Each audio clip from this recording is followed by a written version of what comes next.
The FBI is looking for ways to impose costs on Fancy Bear and Cozy Bear.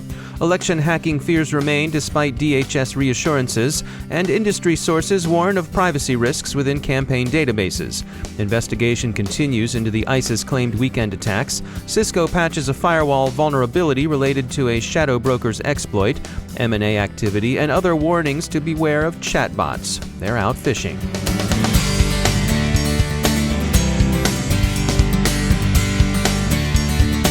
It's time to take a moment to tell you about our sponsor, Recorded Future. Recorded Future is the real-time threat intelligence company whose patented technology continuously analyzes the entire web to develop information security intelligence that gives analysts unmatched insight into emerging threats. And when analytical talent is as scarce and pricey as it is today, every enterprise can benefit from technology that makes your security teams more productive than ever. We at the CyberWire have long been subscribers to Recorded Future's Cyber Daily, and if it helps us, we're confident it will help you too. Subscribe today and stay a step or two ahead of the threat. Go to recordedfuture.com/intel to subscribe for free threat intelligence updates from Recorded Future. That's recordedfuture.com/intel. And we thank Recorded Future for sponsoring our show.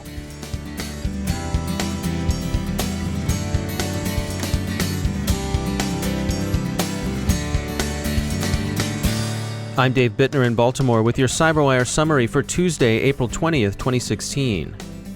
The FBI is looking hard for a way in which law enforcement could impose costs on Fancy Bear and probably on Cozy Bear too.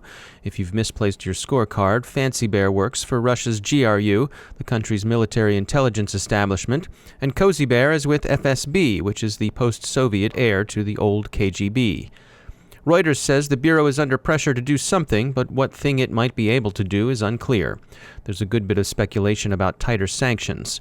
What hasn't surfaced so far among the options are the names of any people behind the keyboards, as FBI Director Comey has referred to state agencies' actual human operators. The FBI has worked to bring indictments against named officers of China's People's Liberation Army in industrial espionage cases brought in Pennsylvania. So far, however, no named individuals have surfaced, and so the cost to be imposed would appear likely to be sanctions as opposed to indictments.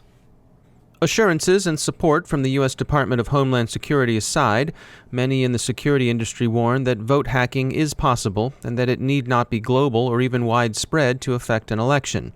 Security company Logarithm, for one, pointed out a disturbing fact to Dark Reading. There are about 2.5 months between election and inauguration.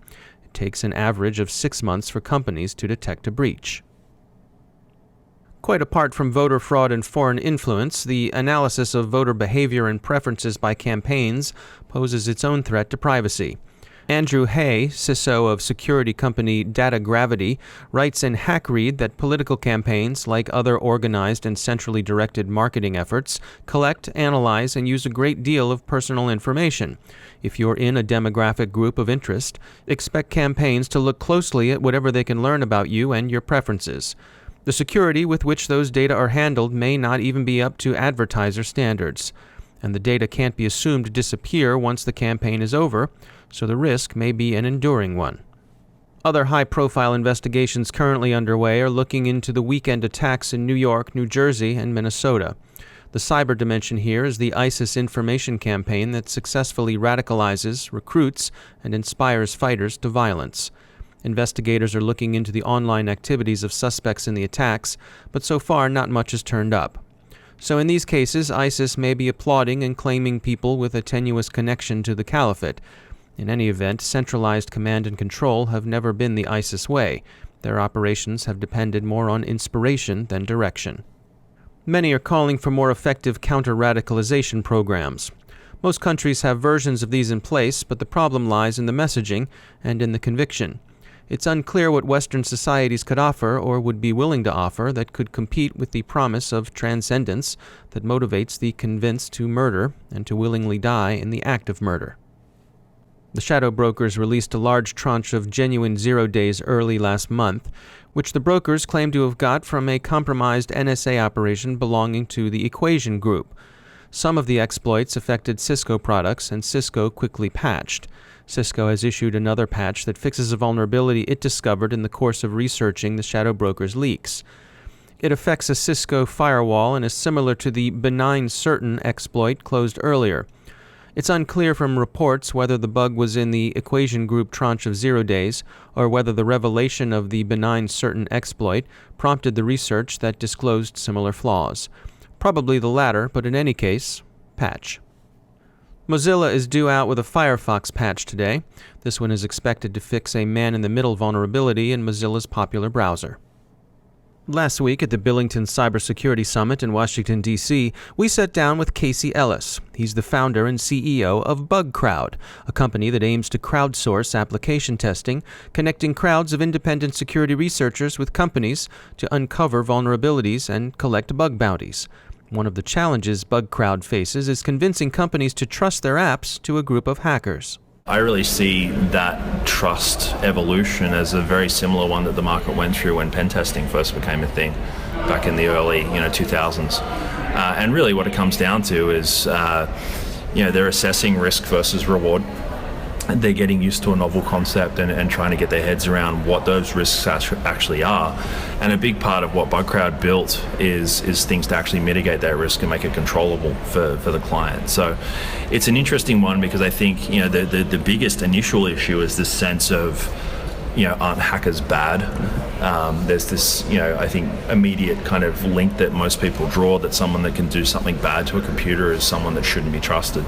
And the reality of it is, people like myself and people like the folk that we have in the crowd, they enjoy that type of thinking. They enjoy thinking like a criminal, essentially, but they have absolutely no desire to be one, which makes them incredibly useful and, really necessary at this point. You look at where the cybersecurity industry is up to, there's a chronic shortage of resources, and I actually think the big driver for all of this is people are looking for more creative ways to connect talent to the problems that they have.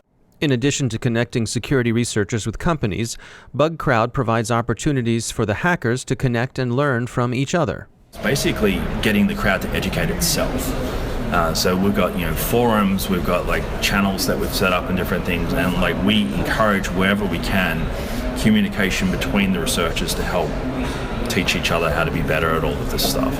And for the better part, they're actually quite collaborative. I get asked often, isn't this a competitive thing? Sometimes it is. Sometimes they have a secret source they don't want to share.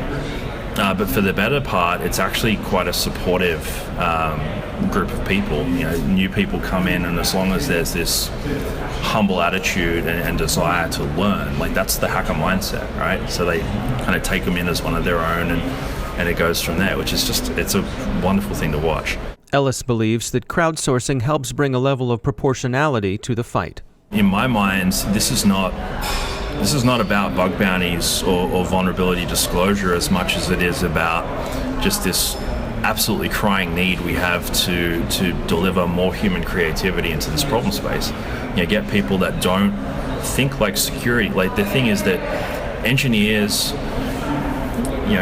people that are outside of security generally don't think like an adversary. They don't have an adversarial mindset.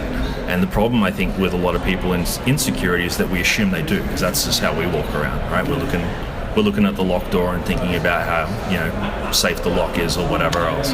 They don't do that. So there's this essence of mutual understanding that needs to happen, and this feedback loop that needs to be created. And there's not enough people to do that, and the way that we're doing it right now is broken. So the way I see this progress over time is basically for coordinated disclosure, people actually saying, okay, if you find something reactively, I'll provide a channel for you to communicate that to me. That, I think, is going to become completely ubiquitous. And then this idea of basically crowdsourcing as a way of accessing talent and solving security problems, I see that as being a necessary way to combat just the lack of professionals we've got right now. So it's going to be an interesting, particularly in the next 3 years in this space, I think is going to be pretty radical in terms of some of the shifts we see. That's Casey Ellis from Bugcrowd. A quick rundown of some industry news. Vista Equity Partners is taking Infoblox private, acquiring it for $1.6 billion. Colorado-based WebRoot has acquired San Diego-based machine learning shop Cyberflow Analytics for an undisclosed sum.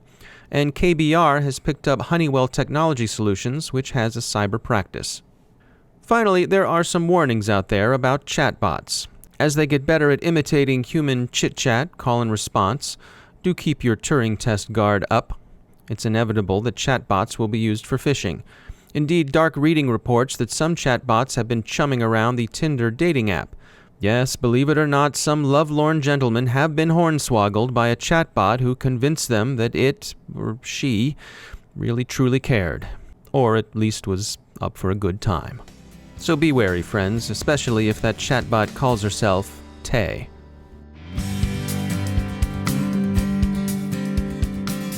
We've got another message from our sponsor, Recorded Future. What are you doing the first week in October? If you're a threat intelligence enthusiast, consider joining Recorded Future for R-Fun 2016 in Washington, D.C. on October 5th and 6th. This year's annual conference promises to be at least as good as the last four. After all, it's organized by Recorded Future, the people who know a thing or two about collection and analysis of the information out there on the web. Recorded Future customers, partners, and threat intelligence enthusiasts are all invited to R-Fun 2016. Meet others like you, people who understand that cybersecurity depends on actionable intelligence. Network with your information security peers to learn how others apply threat intelligence. R-Fun is the place to be if you're a threat intelligence enthusiast. Register now, it's free, at recordedfuture.com/rfun. That's recordedfuture.com/RFUN. And we thank Recorded Future for sponsoring our show.